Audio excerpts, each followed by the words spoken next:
forget to subscribe, like and follow Fight Lens, guys, because I am always here. Right, it's your boy Owen, and once again we're back in Liverpool this time for our monthly update with the bomber Toney Bellew. Toney, I know you turn down interviews left, right and centre and keep it exclusive for us, and we're very grateful for that. Pleasure. And I heard you've had a pretty exciting morning. I don't know if you want to speak about it or keep it under wraps for now. It'll all come out on my social media. But yes, I've scored the worldie of a free kick at Goodison Park for the last ever non-professional game on there. Incredible. And won us the game against Barclays Bank 2-1. Wow, bosh.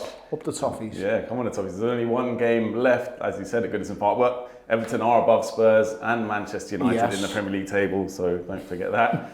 But yeah, what should we? I was going to ask you about poker quickly. Okay. Just because I know you're a poker player, we've got other poker playing ex-boxers that we deal with. Okay. And it'd be interesting to get you maybe head to heads or heads up, as I should say. I'd like to have a go at that. That sounds good. Do you have a particular poker memory from your career that sticks out? I've had aces and lost. That sticks with me. I've had aces and I'm being all in and lost, which is very, very frustrating. But bullets, bullets. Yeah, I mean, I'm not so. I don't play often, but I do enjoy playing when I get the chance to play. So I'm not someone who enjoys gambling, so I enjoy playing with my friends and stuff like that. So keeping it social. I wouldn't know how it'd be if I was to play for high stakes, but I'd be willing to give it a go. Yeah. Are you more of an online player though, or are you like face to face? Oh no, none of the online stuff. Yeah, fair play. I mean, I'd be willing to give it a go because I don't know, I'm sceptical. Yeah. When it's online, you're like, can these really see me cards? Oh, that's a good point, to be fair. You never know, but I should give it a go online, to be fair. And if there was anyone you could play heads up with, kind of a pro poker player or a celebrity? Phil Ivey, the legend, I want to play him. Yeah. He was amazing, wasn't he? Yeah. I've got a couple of mates who play, so Danny Myers is a friend of mine. Terence Tetham's a good friend of mine. They're top poker players in the UK. Okay. So good friends of mine. Maybe we'll have to get you active on the poker scene. Let's give it a go. This year. But let's talk about boxing, because that's why we're here, really, isn't it? But Benn, Chris Eubank Jr. gave us one of the fights of not just the year, but probably the decade, to be fair. I mean, people said modern day Hagler Hearns. That's not blowing it out of proportion, really, isn't it? What a fight, what a night in general. I told everyone who'd listen, this fight cannot disappoint. It will be an unbelievable fight. And I told it it's like putting a chemical equation together. It can't do anything but explode. Yeah. When you put certain chemicals together, you know what's going to happen. And for me, Chris Eubank Jr. is an okay boxer, but he's a better fighter than he's a boxer. And when he's pushed and pushed and pushed, he'll revert to fighting, which he done on the night. And Benn only knows one way. And when you put them two equations together, you're always going to get a great fight. They could fight 10 times and they'd be 10 great fights. Yeah, I think the results could differ and change between them, which one will win one, or they might end up one wins 6, the other one wins 4, but it was a really good fight. Incredible. I mean, don't get me wrong, I think the right man won on the night. I'm obviously a good friend of Conor Benn. Yeah. But I think Chris Eubank Jr. deserved to win. I thought I had it level going into 10. The championship rounds. Them last 2 rounds he came strong. Yeah, he pushed him, didn't he? His experience. I don't want to say he didn't win the fight because of his size, but he kind of old manned him in them last 2 rounds. He pushed him back, he walked him back, he got on his chest. Yeah. He landed his shot, then he just walked back. Yeah. And it's so hard to keep a bigger man off you. I felt it myself over the years. Yeah, it was spectacular. I mean, the atmosphere in the stadium, I was lucky enough to be there. When Chris Eubank Sr., they saw him coming out of the car in the car park. Just the place went crazy, and that's what we love about boxing, is the way it can kind of just entrance people like that. It was theatre of the highest level. Yeah, it was unbelievable. I'm so happy that his dad's back in his life. Every son needs his father. True. And so I'm happy that they're back together. And like I say, credit to Conor Benn for taking it a distance and going all the way, like not backing down, never, anything like that. And the two of them have grown from this experience, and the reputations have also grown. So fair play to both fighters, and commiserations to Conor. He fought his heart out, he gave it everything he did. You've got to understand, everyone thought he was going to get blown away. He's going up against a career middleweight. Yeah. Going up 2 weight levels. Going up 2 weight divisions in one night, and gave it everything he possibly had. Hurt Chris Eubank Jr. a number of times. Well, that's what I was going to ask you, because Eubank claimed that he never felt hurt, he never felt in trouble. Do you think he's just saying that after the fact? That's fighter's show bravado. In that 3rd round, he's clearly stunned. I mean, he gets hit with a shot. I said Chris Eubank Jr.'s greatest asset is his offense. When he lets his shots go and lets his hands go, he's got really good attacking abilities. but his defence isn't great, and when he started letting his hands go, which he did do in that third round, he didn't see the shot come from Conor, and it's always the shot you don't see coming, the right hand over the top, he missed, and he was rocked heavily, and then again in the fifth, he was rocked. So there's nothing wrong. All fighters, no one's ever been in a boxing ring and not been hurt. Nobody, everyone's been hurt. Can't go swimming out, get wet, as they say. Exactly. It's facts. What was I going to say? Do you think we'll see Conor Benn back down at 147 now? Do you think he'll be tempted by the rematch if we can get Chris Eubank Jr. to accept it? Where does he go? I think both have got many options. Both have got an awful lot of options in front of them. It's just down to them now what they choose, what them options will be. I do think they'll face each other again. The rematch is too lucrative to step away from. Yeah, that's. But then there's a number of fights for both. I say Barrios for Conor Benn. I know Lara's there for Chris Eubank Jr. True. Billy Joe Saunders is there for Chris Eubank Jr. He's got a number of options. He's got Canelo on the table. How viable that is, I don't know, but it's a ridiculous match if it's ever made. I just think at this stage in the career, they're both at a similar level. Conor's young. He's going to progress, he's going to learn the experience, he's going to do him well. That's it. Chris is coming more to the back end of his career now. Well, do you think he could be tempted to walk away? He made a lot of money from that fight, but there is more money out there to make, but it also must have drained him physically. He deserves it and has earned it when it comes to money. Listen, he's a career middleweight. I don't know where this big thing is that he's struggling at middleweight and struggling to make weight. I remember the day he sat there and said, I can make anything from light middle to super middle. Really? And said he would beat anyone from 154 all the way to 168. So is 160 killing? I don't know. Weight, I must admit, weight is harder to make as you get older, and he isn't getting any younger. But he showed huge amounts of resolve in that fight. To come back the way he did, win them last 2 rounds, he fought like his life was on the line. He really did. He did not stop. He gave it everything he had. As you know, I'm not his biggest fan, but I tip my hat to him. I give him all the credit in the world. He showed massive amounts of desire, massive amounts of bravery to come through what he came through. He really did. So I take my hat off to him. Yeah, fair play, fair play. And this more recent weekend, we saw Rolly Romero beat Ryan Garcia, which obviously surprised a lot of people. Wasn't the best fight you'll ever see. In fact, none of the three were. No. But nonetheless, credit to him, and Ryan Garcia has to go back to the drawing board, really. I thought Teofimo Lopez stole the show. I thought he was fantastic on the night. I thought he was still very good. He was the best of a bad bunch. But I still think Teo's performance was good. As for Devin, no.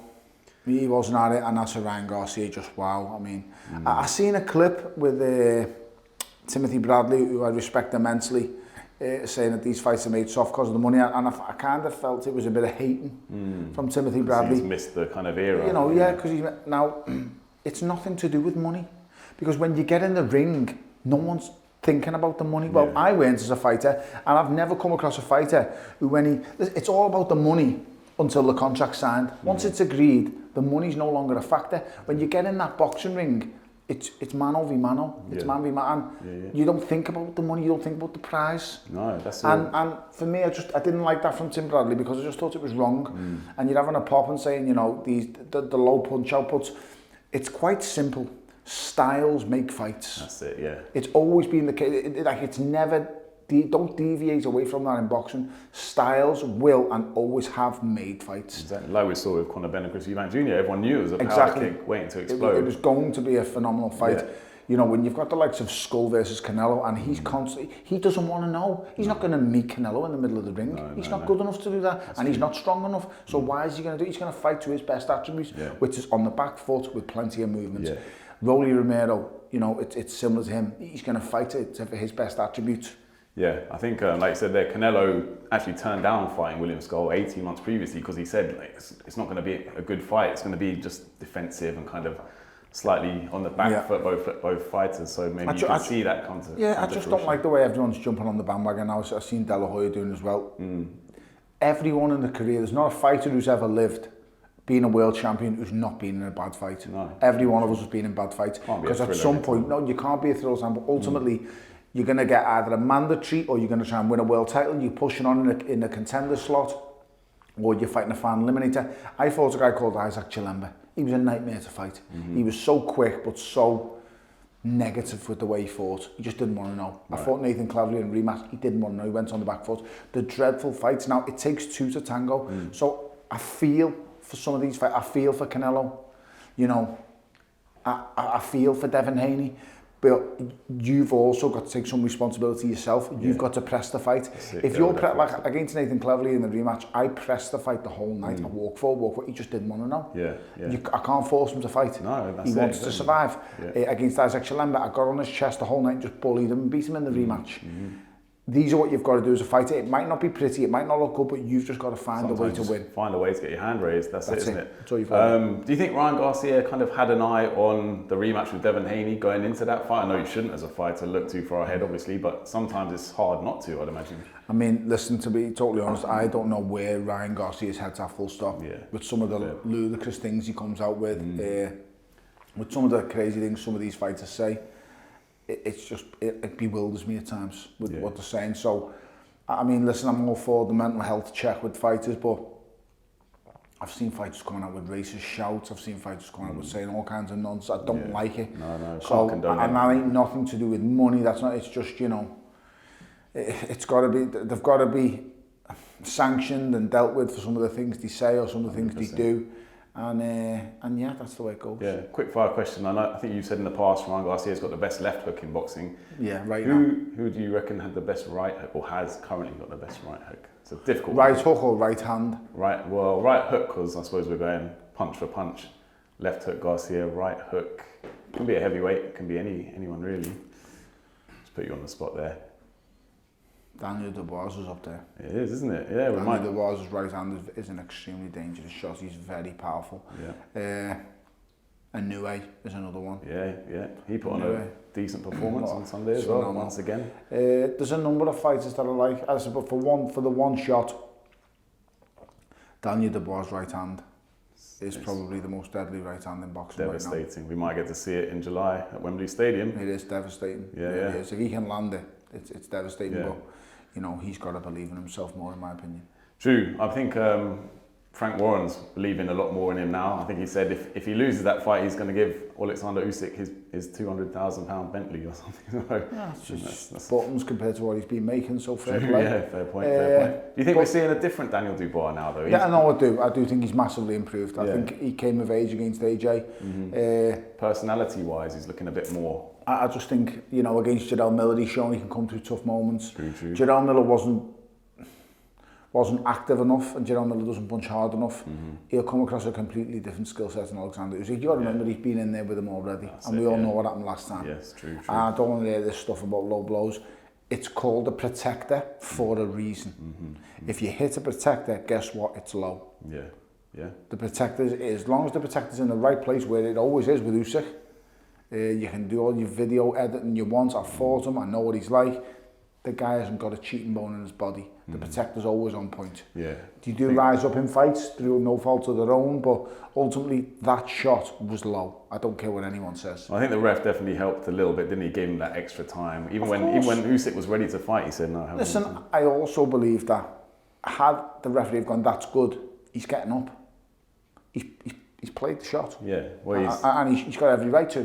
For me, it's low. But if that referee starts counting, he's up. Believe you me, because he ain't staying on the floor for no one. No, fair point. I've seen him hit off better body shots. Yeah. You know, Artur Beterbiev in the amateurs catched him with an absolute monster of a body shot. He firmed it. But he gets up. Yeah. Because the boy's got no quit in him. I wonder what we'll see, because Frank Warren blames Dubois for not, going after him after that. I'm happy someone has. I'm happy someone has, because that shows to me that, he's got to, you've landed that shot, go and finish him. Yeah. If you genuinely think that was a legal shot, then go out there and finish him. Yeah. He may have thought it was low, and he didn't hit him to the body himself. I think he said natural instincts, and Daniel Dubois has got natural finishing instincts as well. Yeah, so it's amazing that he never pressed it. What was I going to say here? Usyk seems so calm and laid back about the fight. Is there any chance Dubois can get under his skin? He pushed him at Wembley Stadium, but Usyk's been there, seen it all, done it all. No one's getting under his skin. No. Did you try to before your fight? No, because he said he told me he couldn't speak any English, so he played an absolute blinder. Clever. He understands perfect English, to be honest, and if I'd have known, I'd have been right in his head. But it's too late now. Listen, I couldn't speak highly enough of him. He's the best fighter in the world. For me, he's pound for pound #1. Top guy. He's not bad at the old mind games though, is he? To be fair, he's smart. Yeah. He's smart, and he appears in places you don't expect him to be. He says things you don't expect him to say. He's a maverick. Yeah. He's a maverick. You know, he's an anomaly. No one's done what he's done before. No one's seen what he's doing before. No one can explain how this man's beating people 6'9". Yeah. No one in 6'6", 6'7", and he's not just beating them. He's nearly stopping them. Yeah, fair. He's beating them up. I mean, he's just pushed a man who's about 3 or 4 stone heavier than him and 4 or 5 inches bigger than him, and bullied him for a whole fight. Yeah, unbelievable. It makes no sense. Like, we don't know how he's doing this, but he's doing it. So, like I said, he's a maverick. He's the best fighter in the world. Yeah, and great to see an undisputed heavyweight fight at Wembley Stadium in our country. Should be an absolute blockbuster. Terence Crawford was at ringside watching Canelo, I believe, ahead of their mega fight, which is now being confirmed for September. I know you've tipped Bud in the past for this, and now people are starting to kind of come on board with your prediction. I think. It's funny, isn't it? When I first, everyone laughed at me and said he's got no chance. I know, and now is Canelo on the wane slightly, or is he just? No, I don't think it. Listen, of course, with age, everyone gets a little bit slower. The reflexes. He's still only mid-30s, isn't he?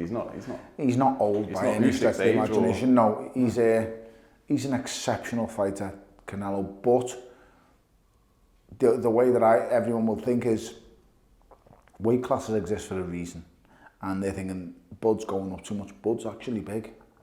Terence Crawford's a big dude. I've been around him. I know him. Fair. And he's a brilliant fighter. Technically, very adaptive. Can do it all. Has got power. The Errol Spence fight tells you everything you need to know. The Errol Spence fight he was unbelievable. And Errol Spence is a seriously physically strong guy. Right. With power. Sure. Errol Spence made it the modern day Marvin Hagler. He was a force to be reckoned with. And he brushed Errol Spence aside like he was nothing. And bullied him. And once again, I predicted that fight. I said he'd stop Errol Spence late. No one's seen that coming. It's just styles make fights so much. And Errol likes to wait and be powerful. Canelo's similar. Canelo likes to wait. It has to be all at Canelo's rate and pace. Right. He's not going to get that way with Terence Crawford. No, you think? I just think Terence Crawford will outwork him, will pot shot him, and I think he'll win on points. It'll be interesting, won't it? Because people say Canelo, he'll come in at the weigh-in looking a certain size, then the next day on fight night he looks like he's big brother. Of course he is. He's going to carve up. He's going to be big. He'll deplete and he'll make weight correctly. And him being at super middleweight for so long will help him. He's the favourite going into the fight. I get why he's the favourite and why he's the A-side, but all good things come to an end. And by the way, if I'm wrong and Canelo does defeat Terence Crawford and is the first man to beat him, he deserves so much credit. Of course. And no one should say, it's nothing, don't go on to me about size and, I'm supposed to beat him, he's a little guy, because that's the path Canelo's taken. I'm supposed to beat this guy, no one's going to give me credit. I will give you all the credit in the world because no one's been able to figure out Terence Crawford yet. Will you be the first one? An enigma as well in his own style. So fantastic. It will be an intriguing fight for sure. Jake Paul, we've got to mention him. He's fighting Julio Cesar Chavez Jr., son of a legend, same as kind of Chris Eubank Jr. He is, but let's be honest, I mean, he's not living the life. No. He's already lost to an MMA guy in Anderson Silva. Yeah, he's kind of been a step down from that top level for a while now. A couple of steps now. You know, he's not taking it seriously. This is at and he hasn't taken cruiserweight. it seriously for a while. Yeah, this is at cruiserweight, so Jake Paul's once again, he's nowhere near that size naturally. So he'll be blown up, kind of just... He was a super middleweight at one stage. Yeah. Middleweight, at one stage as well. I think, was it Martinez who he pushed right to the well? It was, when he drops him 3 times in the final round. That's it, yeah, incredible fight. What a fight that was. Yeah. But I just think Jake Paul ain't making matches to lose. No, that's it. Whoever Jake Paul's picking, he's going to beat. Yeah. There's a reason why he doesn't want to go anywhere near someone like Carl Froch. Yeah, or back to Tommy Fury. There's a reason why he isn't facing Tommy Fury. All the money would be in, he would get more money fighting Carl Froch or Tommy Fury than he ever would to face Anderson Silva. Because everyone knows how the Anderson Silva's going to go. Yeah. You know, no one knows how the Tommy Fury fight will go. And don't be ridiculous in thinking he's got a chance against people if he picks the right fights. I mean, he's fighting granddads, which is just wrong. The granddad hunter. It's just wrong on every level. But listen, some of the things that I do think he's improving. I do think he's getting better. There's no point in lying. I'm putting the kid down. He's obviously putting a lot of work in. He's getting better, mate. And I say he does put the hard rounds in. I just think it's all about matchmaking for these guys. I'd like to see him face KSI. I think KSI has so much ability athletically as a specimen. If he's taught correctly, I think he'll be the best out of the Misfits bunch. Don't get me wrong, Ty Mitchell's on another level. Ty Mitchell's the best. Ty Mitchell will end up being the best fighter Misfits has ever had.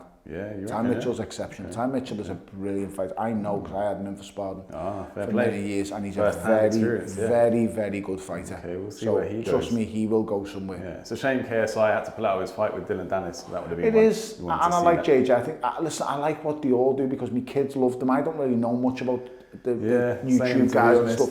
I don't know the most, but I do respect them.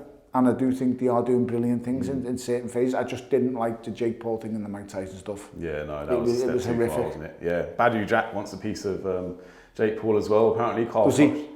Yeah, well, that's what I've read. We'll see. I don't know. I can imagine Badu's not getting any younger. I mean, he's a couple of years, I think he's a year or two behind me. Is he 40 now? Must be in his 40s. I'm 42. I mean... Looking not bad for it though. Listen, I think I could beat Badu, to be honest. Badu's been in some hard fights. But he's a brilliant fighter, Badu. He's been in some really hard fights, mate, and they'll show. I mean, that last win last time out is a big win for him. But, you know, he's going to want a big money fight. But for sure. Play to him. For sure. Lee Wood is back in action after a frustratingly long absence. You know, he said he's fighting Antonio Cacace, but do you think ring rust will affect him? He didn't fight at all in 2024, did he? And it's a shame because he's missed out on his dream of fighting at Forest's ground. This fight's a proper make or break fight, and I just think Cacace's going to be too big. He's been very active, hasn't he, to be fair? Cacace, mate, he really impressed me. Yeah, great fight. That win over Cordina, the win against Warwick, he's really impressed me. So I feel sorry for Lee Wood, and I hate picking against him because I like him. I think Lee Wood's a great fella, but I just think Cacace possibly by late stoppage or mid to late stoppage. Interesting. It's a really good fight, and I've got to give credit to both fights as well, and both teams for taking it, because they could have easily said no. Ben Davidson could have said no for Lee Wood, and I credit them all with the bravery they're taking. It's a proper fight. It must be. It's weird because Lee Wood was BBOC Fighter of the Year 2023. And how do you go from that to not fighting for a whole year? Because this is the obligations and the promoters and whatever's going on wrong in the background. They offer you fights, and it's basically on their terms. It might not suit you. So I don't know who I'm sure they offered Lee Wood a fight. I think Eddie Hearn was frustrated because they did offer Lee Wood a fight. There you go. So it didn't happen. There you go. They've offered them a fight. He obviously stylistically didn't like the fight or didn't want the fight. Could have been anything, but a fighter should always be his own boss. So if he didn't like that fight or whatever, but he took this Cacace one, fair play. Yeah, fair play. The Romford Bull, Johnny Fischer, rematching Dave Allen. That's the one we're already looking forward to in the next couple of weeks, isn't it? I'm looking forward to that. At the Copper Bosch. Should be an absolute fire fight, really. Same as the first one. I mean, will it go a different way for you, or will it go similarly? I think Dave's a problem. Dave Allen's a problem for anyone. They won't want to leave up to the judges this time. Especially if you don't take him seriously. If you think you're going to blow him away and get rid of him, you've got another thing coming. He's got knowledge. He's got IQ in ring knowledge where he can survive with anyone. He takes a really good shot. Very durable. But listen, that could go at just any moment. That durability and that thing, as we've seen with Joe Joyce, it can just, once it goes, it's gone. And Dave's took a lot of bangs, mate. He's took an awful lot of bangs. So I think Johnny Fischer will get rid of him this time. And I think he'll be more patient. He'll base it off a strong jab, look to dictate, not look to commit too much early doors. And then I think he'll look to come strong in the back, down the back stretch. But never write Dave Allen off. Dave Allen's a strong, tough competitor. Deserves an awful lot of respect, a lot of ups and downs in his career. So I like Dave, he's a good guy, but I just think Johnny Fischer will be too much on the night. It's going to be a great fight either way. Okay, let's have a bit more of a kind of, what's the word?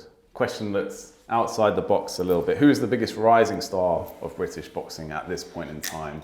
I've got a name in mind that I wonder if you'll... Go on, let's hear it. Moses Itauma. Listen, he's the biggest. He's a problem for the heavyweight division, isn't he? He's the future. He's coming. He's the coming. future. Yeah. He is the future, that boy. I always thought it might be his size that holds him back, but he's good enough. Alexander Usyk's shown size isn't as much. Yeah, he's still growing into himself as well, to be fair. So he's a boy. Yeah, I mean, I see that one. I love what Nick Ball's done and what he's been able to achieve. He's obviously established now. Big fans. Rising stars. There's a few. Was there anyone on the undercard of Eubank Benn that caught your eye?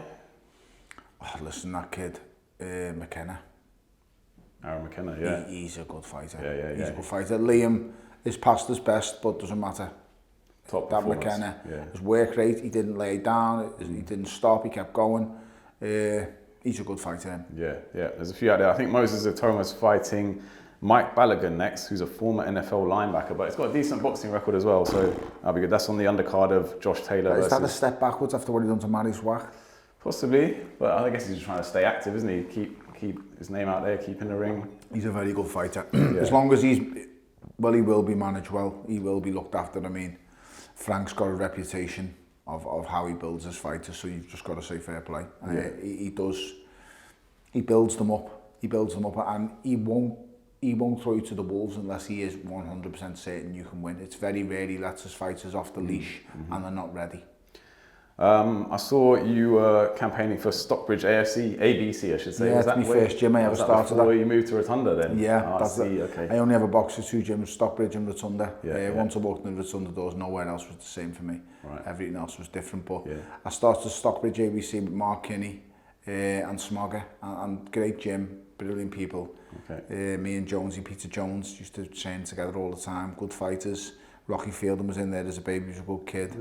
Okay. Gary Wilson, Spenner. Yeah, great gym, and I'm happy they've come to be able to resolve it now and get it sorted, because I was furious when I found out about that. I was very, very angry. Right. The Cantrell Farm, Stockbridge ABC, Stockbridge Village kind of thing, there's not much going on in that little village besides that boxing gym. It saved so many lives. So they could not ever let that gym go away. You know, what are you going to turn it into? Absolutely nothing, crush it or knock it down. Keep it for the kids, and the give them places to go in the community. They've done that, so well done. Great for grassroots boxing. Well done, Knowsley Council. Did you play in the Jack Wilshere Golf Open Day? No, I couldn't get there. I was working. I was working, so I couldn't get there. I wanted to, and he invited me to. Jack's a great lad. But I just couldn't get there. I was working. Okay, that's a shame. But the handicap still going in the right direction? No, it's gone up a little bit yesterday, so yeah, thanks very much. I'm now 20, not 19.8 no more, I'm 20 now, so I'm furious. Didn't play a good game the other day, so it's gone up slightly. Well, anyway, you scored at Goodison Park today, so... It could have been worse, yes. Yeah, much I'm worse. happy. Quick question, as an Everton fan, how has it been around Liverpool the last few weeks with obviously Liverpool winning the league, but... They got what they deserved. Yeah. Simple as that. I'll say fairer than that. The one thing you can't do is fluke a league over 38 games. Yeah. They've been immense this season. They deserve to win it. Fair play, tip me hat to them. Celtic have been absolutely fantastic in the Scottish League. Did you see some Evertonians bought a load of blue flares and changed the labels to red and then handing them out? I thought that was good banter. Listen, it's top-notch shithousery at the highest level. It's brilliant, but it's brilliant. It's banter between the clubs. Listen, I'm a Scouser before I'm a football fan. I'm a love where I'm from. I'm proud of my city. I love where I'm from. And half, a number of all my wife's side of the family are Reds. My side of the family, my part of the family are Blues. My dad's a Red. My wife's a Red. But they deserve it. And then my little nephew plays for them. So, Jaden. So, yeah. Good for the city in general. When he's in that squad and on that pitch, I'm willing to do well. Yeah, of course. Because I want to see him. I just want to see him thrive and get achieve his full potential, which he's going to do probably at that club as well. Amazing. Okay, yeah. Family rivalry. Families are higher up than club rivalries. To be fair, aren't they? We need to. Are we good? Okay. Sorry about that. We'll move on. Quick fire round just to finish things off. Fights that never happened. Can we get a Bellew prediction? Just a quick one, doesn't have to be too long if you want. Right, let's go with Prince Nassim Marquez, third of a fought. Oh wow. Maybe it should have happened as well. No, not sure More why. for a Nassim Ahmed KO. Yeah. But do you know what? Prime for prime. Oh, people won't like this, but Nassim Ahmed. You see, Juan Manuel Marquez, in my opinion, is probably the third greatest counterpuncher ever in boxing. I'd say Floyd Mayweather, Pernell Whitaker, and then I would say it's Juan Manuel Marquez, followed by Canelo Alvarez. Right. He's up there, yeah. The thing with that, with being the counterpuncher, is you need someone to lead off first. Naz was never going to lead off. No, true. And also, Juan Manuel Marquez was vulnerable. Nassim Ahmed was unbelievable. Absolutely unbelievable, and was defeated only by a true great in Marco Antonio Barrera. That's facts. And a true great. So I'm picking Naz. Yeah. I think he'd have caught Juan Manuel Marquez, and I think he's one of the greatest finishers this country's ever seen. Yeah, for sure. I'm a big Naz fan. Underrated, maybe in certain some of the wins he has over his career are well overlooked. The Villani Bungu win is massive. The Augie Sanchez win is massive. The Steve Robinson win's massive. Yeah, he was in there with a few greats, to be fair. He smashed his way through everyone. He was unbelievable, I'd say. People like to harp on, he come short against Marco Antonio Barrera. So did many others. Yeah, many did. It's true. All right, you've probably been asked this before, but a classic that never happens. Joe Calzaghe and Carl Froch, the Cobra. Yeah, both great guys. Calls me mate. Yeah. I get on with Frocci, but he'd never beat Joe Calzaghe. No, you don't think so? Not a chance. George Groves said the same, to be fair. Well, he said he'd smash him, but you think he would have gone a distance? Not a chance. No, he's not stopping Carl. No chance. Very few would stop Carl. Yeah. But he's not beating Joe Calzaghe. I'm sorry. He's just going to rattle punches off you all night. Right, a quick one here. James Toney and Chris Eubank Sr. Lights out James Toney. Are you serious? Well, I didn't put this one down here, to be fair. James Toney all day. James Toney's on another level. Yeah. Do you understand? These boys were never going near James Toney. No. Chris and Nigel knew all about James Toney. And Roy Jones Jr. Just stay away. Yeah. There's reasons why we have managers and promoters. You know. It's dangerous. I've gone against 2 Ring Magazine champions and been spanked twice. In Alexander Usyk and Adonis Stevenson. Yeah. Monsters, and they were another level. Like, James Toney is possibly one of the most naturally gifted fighters boxing has ever seen. He's definitely top 5, 10 of naturally talented fighter. What he could do in a boxing ring was just unbelievable. His ability is just phenomenal. Do you think he deserves more recognition this side of the? Yeah, but people don't understand boxing and know it as well as I do. Yeah, well, that's fair. James Toney is like a freak. Yeah, he's unbelievable. Right. It's Roy Jones Jr.'s greatest ever win, beating a prime James Toney. Yeah, it's the greatest win of Roy Jones' career, and Roy Jones for me is the greatest fighter that's ever lived. A prime Roy Jones anyway. That sums it up fairly well, doesn't it, I think? Yeah. All right, one more. Let's go for Miguel Cotto and Ricky Hatton. Prime Ricky Hatton. Oh, that's a great fight. It is a great fight, isn't it? That's a great fight. Rick's me mate. Absolutely love Rick, but I don't think he beats Miguel Cotto. Yeah, Miguel Cotto was Cotto's a monster. Miguel Cotto is the second greatest Puerto Rican fighter ever. And understand the kind of level of fights I'm talking about. Serious levels. You know, unbelievable. From your Benitez's to your Felix Trinidad's to the list is endless. Yeah. And great. And I rate Miguel up there. Don't get me wrong. I think Felix Trinidad was not better than Miguel Cotto, but he had a better career, and that's why I rank him above. The win over De La Hoya is just unbelievable. I don't really like looking at fights and looking at the back end of the careers because they always stay too long. They overstay the welcome all the time. So I don't really count them. That's why I say Roy Jones is the greatest ever. If Roy Jones Jr. was to walk away after beating John Ruiz, he would, without question and no doubt, be known as the greatest fighter because he stays around too long and gets knocked out the way he does. Reputation wanes a bit unfairly though in a way because, like you say, you remember the end of the career. Exactly, people shouldn't always remember the end of the careers. This is why Muhammad Ali is the greatest man to ever put on boxing gloves. That win in Zaire against George Foreman in 67 or 76, I think it's 67. Yeah, 60s, isn't it? That is the greatest victory of any boxer at any moment, at any point. That is the greatest victory because he was written off by everybody. They thought he was going there to be killed like a sacrificial lamb. Yeah. He'd knocked out Norton, he'd knocked out Frazier, who'd both beaten Muhammad Ali, and he went there and destroyed George Foreman. Yeah. And he'd done it in a way that no one ever thought possible. If he'd have told the world he was going to let George Foreman punch him so many times, he was going to get tired before the fight, they'd have made him a 1,000,000-1 underdog, and he'd done it. He's the greatest human being that has probably ever walked this earth, Muhammad Ali. Amazing. What he gave up, what he done, what the things he achieved. He's just my all-time hero. Yeah, what a note to sign off with. I think we should just leave it there. Muhammad Ali. Thank you very much. The legend, Toney Bellew. Thank you much. Always a pleasure. Stay tuned. Fight Lens is here to stay. We'll be back next month.